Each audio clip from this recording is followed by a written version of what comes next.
All right, next up, NFL Roundup, late breaking news. So one of the things making the rounds, which is very interesting to me, is Brian Flores.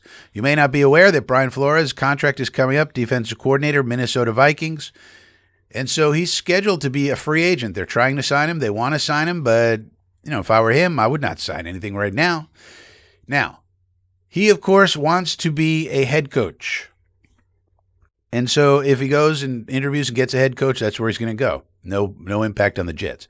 But if he doesn't get any of those jobs, he might be a fit for the Jets opening at defensive coordinator. Why would he be a fit? Well, first of all, he's from New York. He's from Brooklyn. Don't forget, he went to Poly Prep. Some of you were not smart enough to get into Poly Prep. It's for the smarty smarts. I was smart enough to test for it, but I... it's funny. I intentionally blew the test because I didn't like. They did like a walk around with us to show us the school, and I was like, I don't like this. I like PS207. So I put like B on all the questions. I got a very low score to make sure I didn't get in there. So I could have known Brian Flores. It's possible because I think we're about the same age. Life. But anyway, it's a very good school for smart people, and that's where he went. But he's a Brooklyn kid. That's what he is. So it'll be a homecoming. I mean, New Jersey's not New York, but it's close enough, for one thing. And then for another thing, he could look at our situation and go, boy, oh boy, if Aaron Glenn is two and through, which is what the media is pushing now, if that does happen, who would be a better candidate to replace him than Brian Flores, keeping in mind we're not going to get the offensive mastermind play caller, which we would want, but those people don't come here. Look at our entire history. We've only had one offensive coach since all the way back to Parcells, all into ancient history, and there'd been only one offensive coach, and that was a disaster. It was Adam Gase. So we always have the first-timers and the defensive coach. Well, Flores is not a first-timer. Remember, he was down in Florida and in Miami, and he did well, actually. And you might say, well, so he might want to say, all right, if I'm the DC there, if Glenn is gone in a year or two, it would only be natural for them to make, that's a path to the head coaching position. You might say, well, wait a minute. I heard he filed a lawsuit. What's going on there? Well, remember, there was a lot of shady business going on when he was the head coach of the Dolphins, and the Dolphins got fined significantly, money and draft picks. People forget. And if you read that whole thing, there was a report put out by the NFL, and if you actually read it, which I did, and I put out a video on it, I forget if it was this iteration of the channel or the previous, but Brian Flores was the only one who came out smelling like a rose. Stephen Ross, shitbird. Chris Greer, shitbird. There's other people in their front office, shitbirds. Tom Brady was involved, shitbird. Sean Payton, shitbird. All these shitbirds, but Brian Flores came out smelling like a rose. He's the only one. He said, no, I'm not tanking. The owner came to him and said, you got to tank these games. We need losses. We need draft pick. He said, I'm not tanking. Go fuck yourself. And then they were having shady boat meetings with Tom Brady on a boat. By the way, never take a meeting on a boat. That's just life advice. And Tom Brady on a boat over here, while he's the coach, trying to get Sean Payton and Tom Brady in there as a twofer when it was the illegal tampering period. You're not supposed to talk to these people yet. And yet they were on a boat talking. And the only one, and then on top of that, then he goes for, he gets fired. He's going for a head coaching position with the Giants.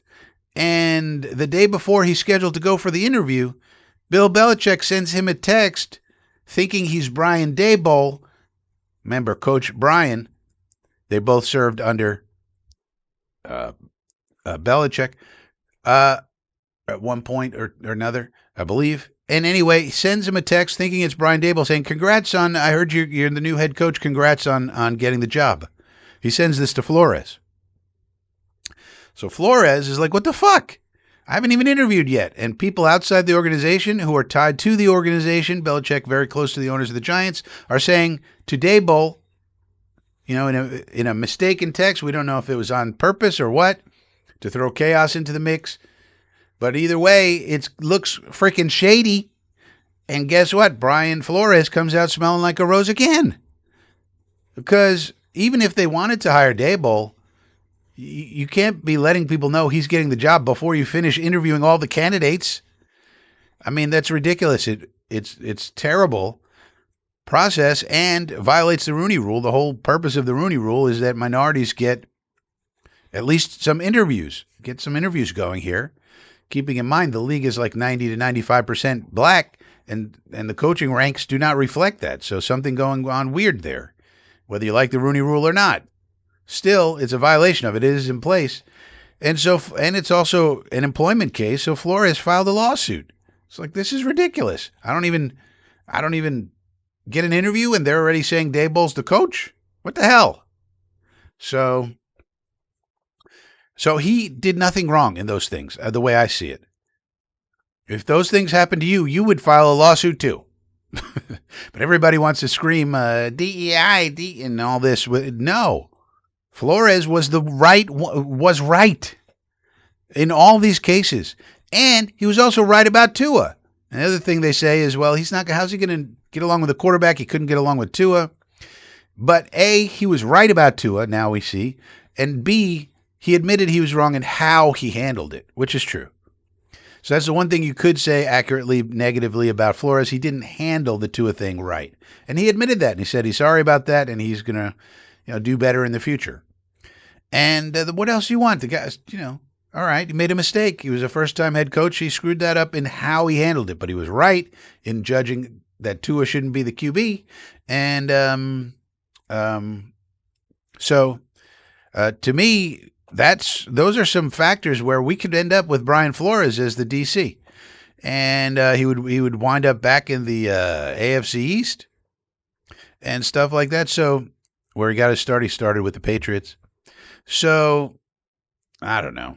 It seems like it's a good option, and it seems like we could actually have a chance. There's a path for it to happen. That would be very, very interesting.